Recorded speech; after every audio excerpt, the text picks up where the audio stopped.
Assalamualaikum warahmatullahi wabarakatuh. Bismillahirrahmanirrahim.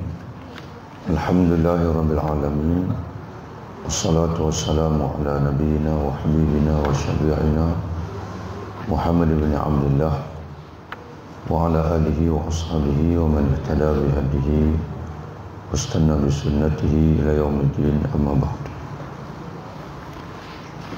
Muka surat 218, surah Al-Ankabut. Kata Imam Al-Ghazali rahimahullah,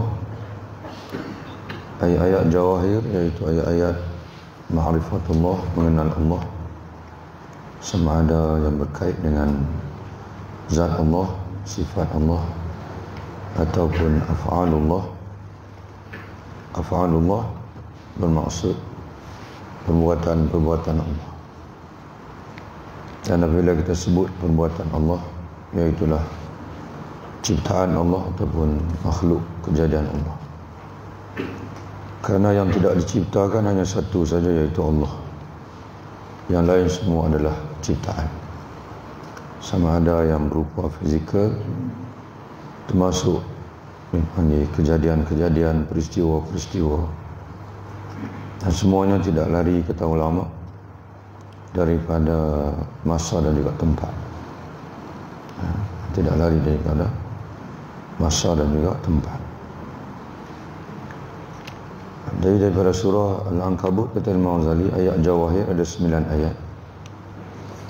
Kita telah pun membaca satu kelompok ayat yang pertama, dan kelompok ayat yang kedua kita baca satu ayat baru, iaitu ayat 61 surah Al-Ankabut. Jadi pada pagi ini kita sambung pada ayat yang kedua, ayat 62. Allahu yabsutu rizqa liman yasha'u min ibadihi wa yaqdiru lahu, innallaha bikulli syai'in alim. Allah, dialah yang telah menciptakan.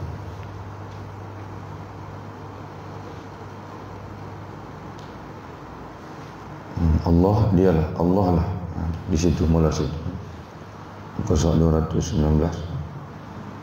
Allah lah yang beri rezeki kepada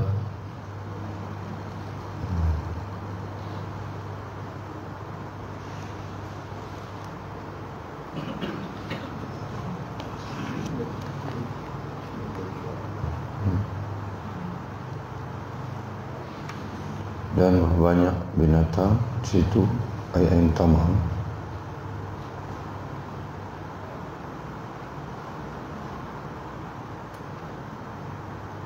Di tengah tu Allah melapangkan rezeki. Di situ Allah melapangkan rezeki. Terjemahan kepada yabsut, yabsutu, membentangkan. Sebab itu dalam bahasa Arab hamparan itu al-bisat, hamparan pemaidani, tikar kan, orang Arab panggil al-bisat. Jadi kalimah yabsutu menghampar. Allah menghamparkan rezeki.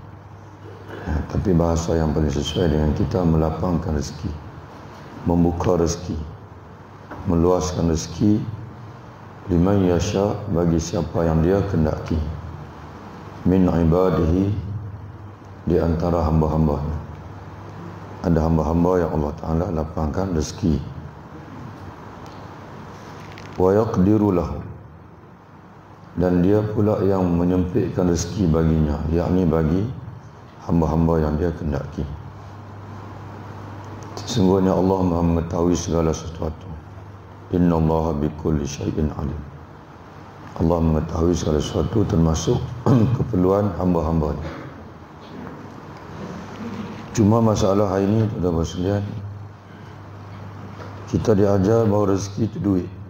Itu masalah. Bila ada duit, kita merasa rezeki lapang. Bila tak ada duit, kita merasa rezeki sempit. Padahal zaman dulu duit tak wujud pun. Pertukaran semua pakai sistem barter.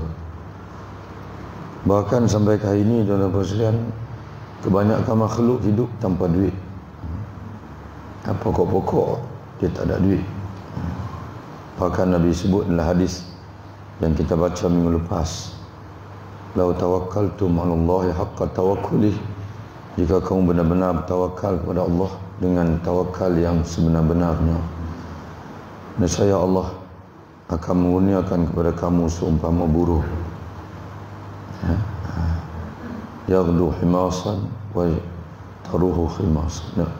Yaghdu bitanan, keluar pada waktu pagi dalam keadaan perut kosong, pulang pada petang dalam keadaan perut penuh. Itu buruk tiap-tiap hari macam tu. Waktu dia keluar tu dia tak bawa duit, dia tak bawa kad bank, tapi balik penuh. Jadi rezeki ni tuan-tuan kesihatan, kasih sayang tu rezeki. Banyak benda yang tak boleh beli di duit, boleh duit. Jadi sebab itu negara-negara kaya sekalipun, Amerika, China dan sebagainya, dan dia panggil graf bunuh diri banyak. Jadi kegembiraan ialah bunuh diri ni puncanya apa? Stres. Puncanya kerana dia panggil dah tak mau hidup. Walaupun duit banyak tapi tak boleh beli kegembiraan, tak boleh beli dia panggil kebahagiaan dan sebagainya. Jadi sebab itu kita kena balik pada konsep asal. Rezeki bukan duit semata-mata. Rezeki ini, duit adalah sebahagian saja. Wala in sa'altahum man nazzala minas sama'i ma'an, dan jika kamu bertanya mereka, wahai Muhammad, siapakah, dan sungguh jika kamu menanyakan kepada mereka, man nazala minas sama'i ma'an, siapakah yang menurunkan air dari langit, yakni air hujan lah, ma'an air hujan, fa ahya bihil ard, lalu menghidupkan dengan air itu bumi, min ba'di mautiha, setelah matinya, la yaqulunna Allah, nescaya mereka akan menjawab Allah. Ini orang musyrikin, walaupun mereka menyembah berhala, tapi mereka tak akan jawab bahawasanya berhala mereka lah yang menurunkan air daripada langit, menurunkan hujan. Mereka tetap akan kata Allah. Bahkan hari ini pun kalau tuan-tuan jumpa dengan bangsa-bangsa ataupun orang yang agama lain daripada Islam yang berhala, cuba tanya dia, siapa yang menjadikan alam ini, siapa yang menjadikan kamu? Saya mereka tak akan kata berhala, mereka akan kata Allah, Tuhan. Kawan-kawan yang mereka akan kata Tuhan. Jadi sebab itu tuan-tuan sekalian, Allah Ta'ala kata, qulil hamdulillah, ucapkanlah ya Muhammad, segala puji bagi Allah. Katakanlah ya Muhammad, segala puji bagi Allah. Jadi kenapa perlu sebut segala puji bagi Allah? Rentetan daripada tadi. Kata ulama, alhamdulillahilladzi azharal hujjah alaikum. Segala puji bagi Allah yang menjadikan alam ini sehingga kita boleh kenal dia. Kita bayangkanlah kita nak kenal macam mana. Zat dia itu maha tersembunyi. Zat Allah Ta'ala ni al-batin dalam surah Al-Hadid.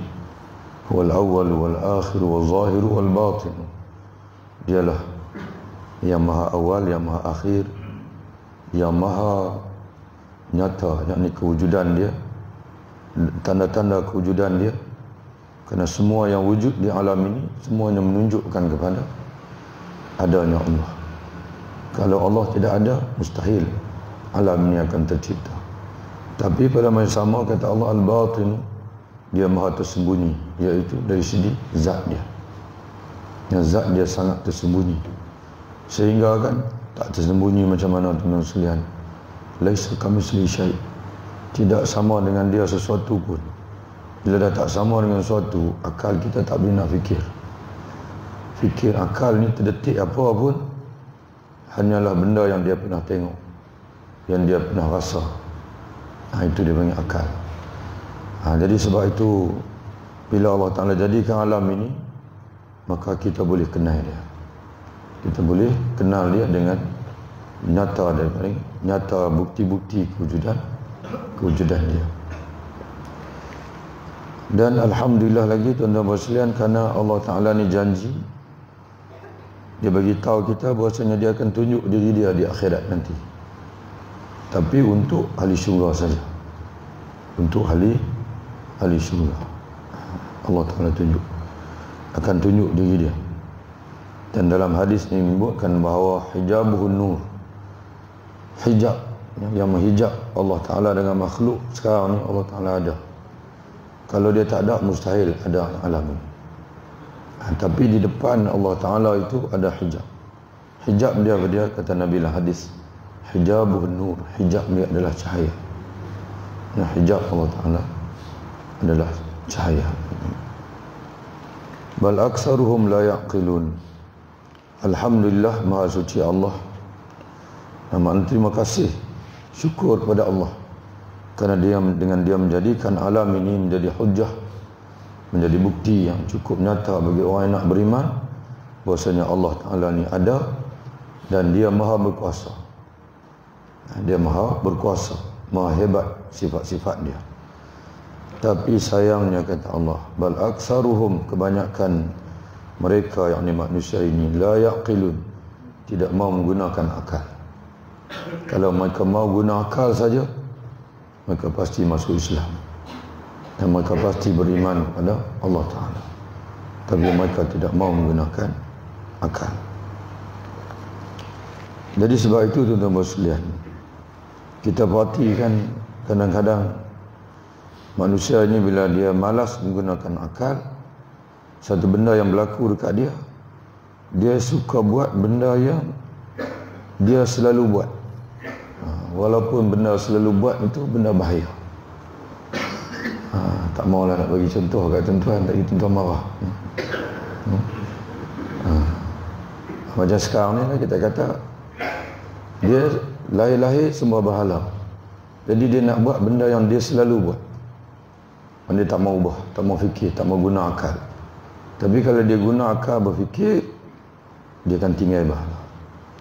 Takkan bahala ini yang menjadikan, yang menciptakan.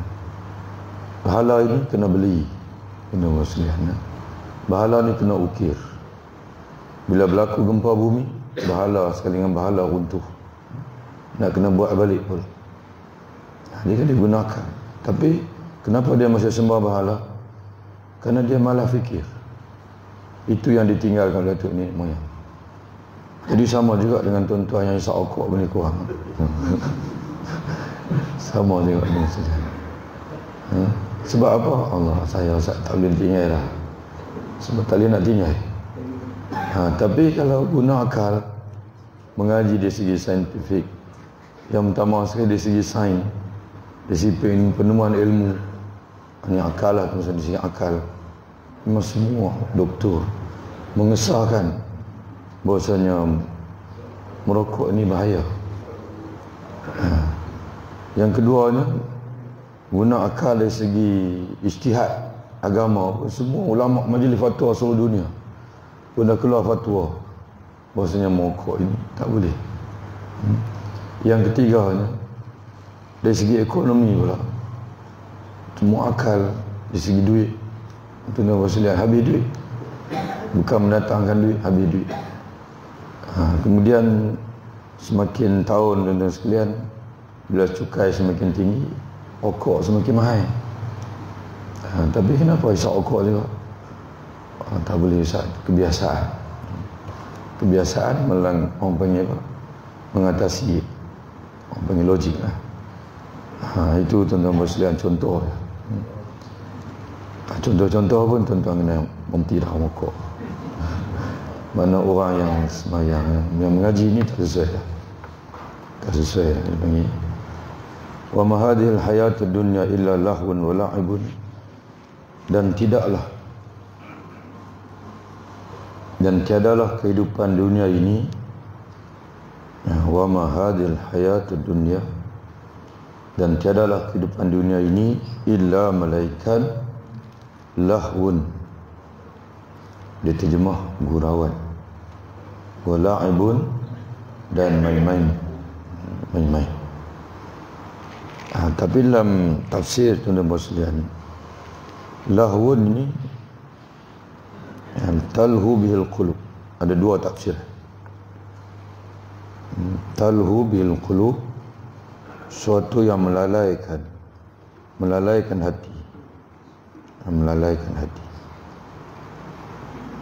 Dan satu tafsiran lagi, tal'abu bihil abdan, suatu dipanggil dalam tafsir ada satu kitab yang tafsir yang agak baru ini, Zubdatut Tafsir, Syekh Al-Ashqar, dia kata min jinsi ma yalhu bisibyan, seumpama yang hiburan para kanak-kanak, seperti hiburan kanak-kanak, itu lahun. Jadi kesimpulannya di sini walaupun disebut gurauan, tapi kalau tengok dalam tafsir dia nak lebih kepada lahun ini terjemah hiburan, tidak lain daripada hiburan. Sebab itu dalam kitab fiqh dia ada satu hukum yang ulama hurai, iaitu alatul lahwi, alat-alat hiburan. Alat-alat hiburan, gitar, kemudian benda musikan, piano, untuk alat-alat hiburan, alatul lahwi. Jadi kalau ulama-ulama dulu, tapi fatwa dah berubah dan sebagainya. Ulama-ulama, kata-kata ulama hari ini, alatul lahwi, alat-alat hiburan ni termasuk Al-Azhar sendiri. Kalau ulama-ulama dulu, jumhur ulama termasuk 4 mazhab, yang boleh adalah kompang saja. Kompang ni pun dia mesti terbuka di sebelah tu terbuka. Kalau dua-dua belah tu tidak, ulama-ulama dulu tak boleh, haram. Dia panggil alatul lahwi, termasuk gitar, piano, kompang sajalah yang boleh, aduf dia panggil. Itu saja yang boleh orang buat tu lah. Selawat tu, yang sebelah terbuka. Tapi fatwa kata-kata ini termasuk Al-Azhar dan sebagainya. Alat-alat muzik ini dia alat macam pisau. Kalau guna baik, baik. Kalau guna tak baik, tak baik. Hari sebab itulah nasyid-nasyid. Kalau dulu nasyid-nasyid tahun zaman 60-an, 70-an dulu, dia guna kumpang tu lah. Cuma dia pelbagai yang keguna tu. Dia jadi bunyi sedap lah. Tapi lah ni dia nasyid pun ada dengan gitar, ada dengan piano, ada dengan drum dan sebagainya. Itu mengambil fatwa yang terbaru. Jadi dalam bahasa itu khilaf lah, khilaf. Ulama dulu yang mula-mula sekali yang memfatwakan kata boleh, ulama silam tahun 400 lebih, iaitu Al-Imam Ibn Hazmin. Dia yang mula-mula kata semua alat muzik ni boleh, tapi dengan syarat guna dipanggil tempat boleh maknanya dari segi kalau digunakan dia macam pisau, dia macam dia panggil apa, kita kata alat, macam alat. Dulu dia seorang aja kata boleh, tapi sampai sekarang ni mana ulama kata-kata cenderung pada pandangan dia. Tapi hukum asal mazhab 4 termasuk mazhab Syafi'i, hukumnya boleh satu saja, iaitu ad-duf. Boleh satu saja. Jadi itu kita tafsir itu lahwin, alatul lahwi, alat lah. Jadi tidaklah kehidupan dunia ini melainkan hiburan, seumpama hiburan kanak-kanak tu. Jadi kanak-kanak tu dalam sekalian, alat hiburan dia, bila dia cerdik dia tinggal. Sebab dia tahu ni bukan realiti, hiburan saja. Dia ada kereta korek itu mainan, dia ada lori mainan, dia ada dia panggil apa, combat mainan. Tapi dia mula cerdik, dia tak maulah. Dia kata ni semua mainan. Tapi masalah kita ni, hak tua ni, dia panggil mainan sampai ketua. Itu masalah.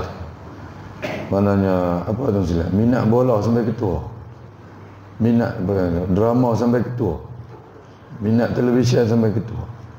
Ni nak kedai kopi sampai ketua, tak berubah-berubah. Bukan tak boleh tuan sekalian, kita kena jadikan mainan sajalah. Ada waktu saja, waktu lapang. Tapi dengan azan, berhenti sembahyang berjamaah. Ada waktu mengaji. Jangan sampai kita kata itu hobi kita sampai bila. Hobi mancing sampai tak tentu waktu. Orang duk azan lagi pun duk mancing lagi. Itu bahayalah tuan-tuan sekalian. Terutama sekali Nabi sebut dalam satu hadis, "Idza aradallahu bi'abdin khairan ista'malahu." Jika Allah Ta'ala mendaki hamba itu jadi baik, Allah akan jadikan dia beramal di hujung usia. Nabi sebut sendiri, hujung usia ni saat yang sangat kritikal. Sekurang-kurangnya kalau Allah Ta'ala sayang kat kita tu, dia bagi kesedaran kat kita di hujung usia untuk beramal dengan satu amalan sehingga dia mati dengan amalan itu dan dia dikenali dengan amalan tersebut. Mana orang sembang-sembang dengan dia, orang sembang-sembang dengan dia dengan amalan itu. Kalau dulu tuan-tuan sekalian, orang kenali dia ni, memang dia ni orang panggil dalam bahasa kita ni, orang Melayu dia panggil kaki mancing, kaki kedai kopi, kaki dam. Tapi Allah Ta'ala sayang dekat kita ni, dia Allah Ta'ala ubah sehingga orang kenali kita, cucu kita pun mengenali kita ni kaki mengaji, kaki masjid, kaki sembahyang berjamaah. Itu kalau Allah Ta'ala sayang dekat kita. Tapi kalau Allah Ta'ala tak sayang dekat kita, kekailah kaki bola, kaki mancing tu, sehingga anak cucu kita pun bila kita dah mati pun dia sembang. Sama-sama dia tu Tok Wan kita dulu, kalau bak bola ni tak lawan lah. Dia ni Manchester United. Allah, sedih kita sini duduk dalam kubur. Sedih. Tapi kalau cucu-cucu kita ni sembang bak kita ni, kawan-kawan kita sembang, walaupun masa muda kita tu lain, mana kita banyak lara. Tapi bila dah tua ni, cucu kita sembang, tuan kita dulu memang dia ni kaki masjid. Kalau lagi baik lagi tuan-tuan sekalian, mati dalam ibadat. Itu Nabi hadis Nabi sebut, barang siapa yang berpuasa dan dia mati dalam puasa, dia akan masuk surga. Barang siapa yang bersedekah, mati dalam sedekah, dia akan masuk surga.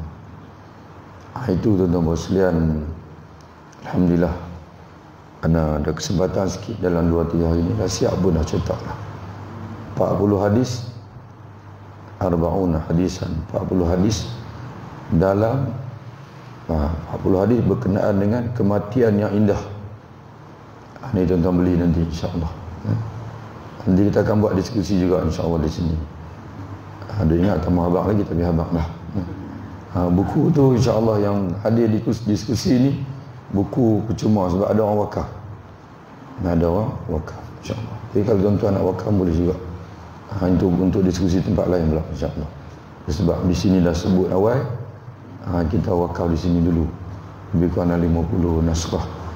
InsyaAllah mungkin minggu depan lah kot, mau boleh kot minggu depan hari Sabtu yang sama pukul 8 pagi lepas kuliah ni kita break Isat. Kemudian kita kalau pukul 9 tuan-tuan ikut balik tak main dah. Kita buat kalau 7.30 kot awal sangat, kalau tuan-tuan tak ada break, tak ada rehat, pukul 8 kita ambil masa sejam untuk kita baca hadis-hadis. Hadis-hadis tadilah yang bawa anda sebut tadi, 1-2 macam mana kalau berlaku dekat kita waktu mati itu, maka itu kematian yang baik. Orang koma pula macam mana Ustaz? Dia ambil masa sebelum koma. Sebelum koma tu dia buat apa? Sebab ada hadis Nabi sebut, barang siapa yang dia biasa beramal pada ketika dia sihat, waktu sihat tu dia beramal, istiqamah dia, dan waktu dia dalam negeri kemudian dia jatuh sakit dan dia musafir, Allah akan teruskan apa yang dia biasa buat waktu dia sihat tu. Waktu dia sihat tu dia biasa buat apa, Allah Ta'ala akan teruskan. Dan itu juga kata ulama mentafsirkan ayat Allah, falahum ajrun ghairu mamnun, orang yang kecuali orang yang beramal salih dan juga beriman salih, untuk dia pahala yang tak akan putus waktu dia beramal ketika dia sihat, waktu dia hidup, bahkan dia hidup. dia biasa beramal, tak akan putus. Sebab itu dia bagi syurga selama-lamanya. Padahal kita hidup beramal tuan-tuan sekalian bukan selama-lamanya. Kita umur 60 tahun, usia amalan kita mungkin 5 tahun saja. Tapi kenapa Allah Ta'ala bagi syurga selama-lamanya? Itu janji Allah. Janji Allah. Orang beriman dan beramal soleh, untuk mereka pahala yang tak akan putus. Maka dia masuk syurga selama-lamanya, dia hidup. Dia panggil hasil daripada amalan yang dia buat 5 tahun saja semasa hayat dia. Kita yang banyak ni apa dia tuan sekalian, waktu kita hidup 60 tahun tu paling banyak sekali lena lah, tidur. Tuan-tuan bayangkanlah kita lena 1 jam 8 hari, 8 jam 1 hari, 8 jam kita lena. Lena malam 6 jam, lena siang 2 jam, 8 jam lah. Tu 8 jam lagi, sembang lagi, makan lagi, bekerja 8 jam. Jadi semayang berapa jam semayang? Subuh 10 minit dah, zuhur 10 minit, 5 kali 10 boleh 50 minit. Sekali dengan zikir kata 15 minit, baru sejam 15 minit. Itu tempoh kita ibadah harian. Tapi tak apalah, alhamdulillah. Kalau tuan-tuan rajin semayang rawatib lagi, semayang lain dan sebagainya lagi, itu kita hurai lebih sikit tuan-tuan sekalian. Tentang lahun wa la'ibun, tidaklah kehidupan dunia ni kata Allah melainkan hiburan dan juga mainan. Seumpama main hiburan dan juga mainan kanak-kanak tu. Tapi sebab tu kanak-kanak dia tahu bahasanya benda tu tidak real sebab dia dah tinggalkan. Jadi kerana itu kita pun kena mendari juga bahasanya kehidupan dunia ini dia bukan real. Kerana tiba masa semua yang kita ada di dunia ni kita akan tinggal semua. Rumah kita akan tinggal, anak isteri, suami kalau yang perempuan pun kita akan tinggal semua. Kad bank kita pun tinggal semua. Kereta pun akan tinggal semua. Kawan-kawan pun akan tinggal semua. Dan kita akan masuk dalam kubur tuan-tuan sekalian dengan iman dan amal soleh. Hak tu yang sebenarnya. Hak tu yang sebenarnya. Sebab itulah hadis Nabi kata, Nabi pernah tanya sahabat-sahabat radhiyallahu anhum sallallahu alaihi wasallam radhiyallahu anhum, Nabi pernah tanya satu soalan. Siapakah di kalangan kamu harta waris dia lebih dia suka daripada harta dia sendiri? Para sahabat kata, ya Rasulullah, tidak ada siapa pun daripada kami melainkan dia hanya suka harta dia sendiri. Sebab harta anak kita tuan-tuan sekalian, kita seronok tengok lah. Kalau dia nak bagi kat kita pun dia bagi sikit-sikit je. Sekali-sekala dia bagi. Yang kita suka harta kita. Harta yang kita boleh guna. Lalu Nabi kata, kalau begitu harta kamu ialah yang kamu sedekahkan. Harta yang kamu tak sedekahkan itu bila kamu mati nanti semuanya akan jadi harta waris kamu. Jadi harta yang kita infakkan itu saja hak kita. Bila kita mati yang kita akan jadi amal soleh kita. Hak lain semua akan jadi hak waris-waris kita. Jadi tuan-tuan sekalian, banyak mana sekalipun duit dalam bank kita, rumah kita, satu hari nanti akan terlepas dari milik kita, akan jadi waris-waris kita semua. Yang kita sedekahkan, yang kita wakafkan, yang kita infakkan, yang kita belanja untuk ibadat kita. Tuan-tuan belanja bubuk minyak motor untuk mai semayang, yang buat ibadat lah, musliman, pergi haji, pergi umrah. Sebab tu tuan-tuan perhati tengok, tapi pergi haji dan umrah tu kali pertama tu wajib, kali kedua tu sunat dan sebagainya. Kena tengok-tengok yang wajib.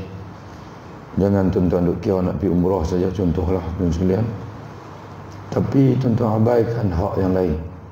Sebab tu betul tuan-tuan sekalian, orang kata, bolehkah ustaz dia ni pergi umrah berkali-kali tapi dia tak tunaikan hak yang lain yang wajib atas dia, termasuk bantu adik-beradik yang miskin? Betul tuan-tuan sekalian, tak boleh abaikan hak bagi miskin. Dia kena tengok jugalah keliling dan sebagainya. Tapi ada setengah orang pula dia kata pergi umrah ni sunat pergi sekali saja. Tak betul tuan-tuan sekalian. Kalau tuan-tuan perhati ulama-ulama dulu, ada yang pergi haji saja tiap-tiap tahun. Kalau tak silap Sufyan As-Sauri, dia pergi haji tiap-tiap tahun, berjalan kaki dan sudah naik kenderaan. Setiap kali dia berada di padang Arafah, setiap kali dia padang Arafah, dia doa, ya Allah, hantarkan aku lagi untuk tahun depan. Tiap-tiap hari, tiap-tiap tahun. Maka setiap musim haji dia akan mengembara lah. Cuma orang dulu, dia ada dua punca mereka pergi haji tiap-tiap tahun tu, dua. Satu ibadat haji, satu untuk bertemu dengan para alim ulama. Kerana alim ulama pada musim haji ni dia akan berhimpun di sana, ulama besar. Dua itulah, dua majlis pada zaman tu. Jadi begitulah juga tentang perselian apa ni, ada yang 70 kali, ada 50 kali, 30 kali, 40 kali. Ada ulama dulu pun rajin dia panggil pergi haji dan juga pergi umrah. Cuma jangan oleh kerana yang wajib itu sekali saja. Maka yang sebab ibadat-ibadat yang sunat ini dia mesti tak boleh kita lakukan yang sunat sampai kita mengabaikan yang fardu. Itu tak boleh lah. Kena parti-parti juga tuan-tuan saudara. Jadi begitulah, duit yang kita guna untuk ibadat itu itulah sebenarnya hak kita. Maka Allah Ta'ala jelaskan, wa inna daral akhirat, maka semuanya kehidupan akhirat itulah lahiyal hayawan. Dia terjemah apa? Sebenar-benarnya kehidupan. Lahiyal hayawan, sebenar-benarnya kehidupan. Lau kanu ya'lamun, kalau mereka mengetahui. Kalau mereka mengetahui. Selesai kita tentang perselian ayat mengenal Allah daripada surah Al-Ankabut masuk surah Ar-Rum. Kita baca satu dua ayat baru kita tutup dulu insya-Allah. Surah Ar-Rum kata Imam Ghazali ada 17 ayat. Qala Allah Subhanahu wa ta'ala, fa subhanallahi hina tumsuna wa hina tusbihun. Dia terima apa? Maka bertasbihlah kepada Allah di waktu kamu berada di petang hari, wa hina tusbihun, dan ketika waktu subuh. Walahul hamdu fis samawati wal ardi wa asyiyan wa hina tuzhirun. Dan baginya lah segala puji di langit dan di bumi, dan di waktu kamu berada di waktu petang hari, dan di waktu kamu berada di waktu zuhur. Jadi sebelum kita hurai ayat ini tuan-tuan sekalian, kita nak sebut dulu hadis Nabi. Elok kalau tuan-tuan yang ada masa boleh beramal. Dalam hadis dinyatakan bahawa barang siapa yang bertasbih dengan membaca dua ayat ini pada waktu pagi, dia baca. Barang siapa yang pada waktu pagi dia baca, fa subhanallah hina tumsuna wa hina tusbihun wa lahul hamdu fis samawati wal ardi wa asyiyan wa hina tuzhirun. Takat tu dua ayat tu. Barang siapa baca pada waktu pagi, Allah akan mencukupkan apa yang kurang bagi dia pada hari tersebut. Barang siapa yang baca pada waktu petang, Allah akan cukupkan apa yang kurang bagi dia pada malam tu. Jadi tuan-tuan bacalah ayat ini. Mana zikir, jadikan zikir pagi sekali, petang sekali. Subhanallah hina tumsuna wa hina tusbihun wa alhamdu fis samawati wal ardi wa asyan wa hina tuzhirun. Apa yang kurang hari itu Allah Ta'ala tampung. Ini muslihan. Ini tasbih. Sebab itu dalam surat pun ada. Surat Imam Hasan Banna ada pagi petang. Dan juga dalam zikir-zikir pagi petang yang lain pun biasanya ada juga. Sebab ada sabit dengan nas. Nabi menggalakkan kita baca dua ayat ni pagi dan juga petang. Cuma dari segi tafsiran ya tuan-tuan sekalian, sebagai ulama menyatakan ini seruan bertasbihlah kamu kepada Allah, di samping bertahmid Kerana ayat kedua tu walahul hamdu, tasbih dan juga tahmid. Jadi baca subhanallah bihamdi, subhanallah bihamdi, digalakkan pada waktu petang, pagi dan petang. Pada 4 waktu. Tumsuna, sebagian mufassir kata iaitu pada waktu pagi, waktu petang, pada waktu pagi. Kemudian asyian, kata Imam Ibnu Katsir, tengah malam. Asyian, tengah malam. Waktu zuhurun, pada waktu zuhur. Tapi mufassirin, kebanyakan mufassirin maka menyebutkan tasbih di sini maksudnya adalah sembahyang 5 waktu. Yang ini memerlukan tafsiran sikit untuk faham. Tadi bagi ulama yang menterjemahkan, mentafsirkan tasbih dengan makna sembahyang, maka bertasbihlah kepada Allah, yakni salatlah kepada Allah. Ya, salatlah kepada Allah di waktu kamu berada di waktu petang. Maknanya di hujung petang. Di hujung petang, iaitu apabila terbenam matahari, sembahyang maghrib, dan juga apabila hilang mega merah, iaitu isyak. Bertasbihlah kamu kepada Allah di penghujung petang, iaitu apabila matahari telah tenggelam, iaitu dengan sembahyang maghrib diikuti sembahyang isyak. Itu sebagian tafsir Jalalain. Dan di waktu kamu berada di waktu subuh, yakni hujung malam, iaitu dengan mengerjakan sembahyang subuh. Dan baginya lah segala puji di langit dan di bumi. Dalam sembahyang itu dia juga memuji Allah. Sebab itu dibuka sembahyang itu dengan alhamdulillahirabbil alamin. Dan kemudian setiap rukuk, sujud, tasbih. Zikir yang paling banyak dalam sembahyang adalah tasbih. Dalam rukuk pun tasbih, dalam sujud tasbih, sujud pertama tasbih, sujud kedua tasbih. Dan kira tengoklah, 1 rakaat ada 9 kali tasbih. Kalilah, kalau 2 rakaat kali 2, kalau 4 rakaat kali 4. Keseluruhan rakaat sembahyang fardu 17 kali 9. Balik kira sini di rumah. Zikir yang paling banyak dalam sembahyang adalah tasbih. Kemudian dan bertasbihlah juga, yakni salatlah juga pada waktu petang, iaitu asar. Waktu petang, asar, dan di waktu kamu berada di waktu zuhur.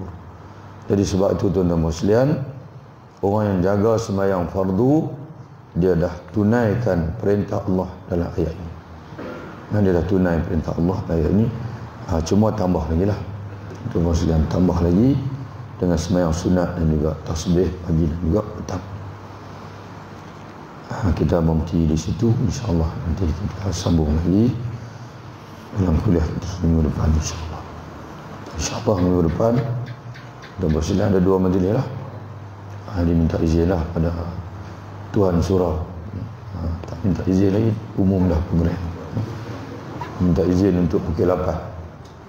Pukul 8 kita ada majlis diskusi 40 hadis tentang kematian yang indah, husnul khatimah, sebagai pembuka tahun, insya-Allah. Supaya tuan-tuan makna bagi semangat untuk beramal tahun depan.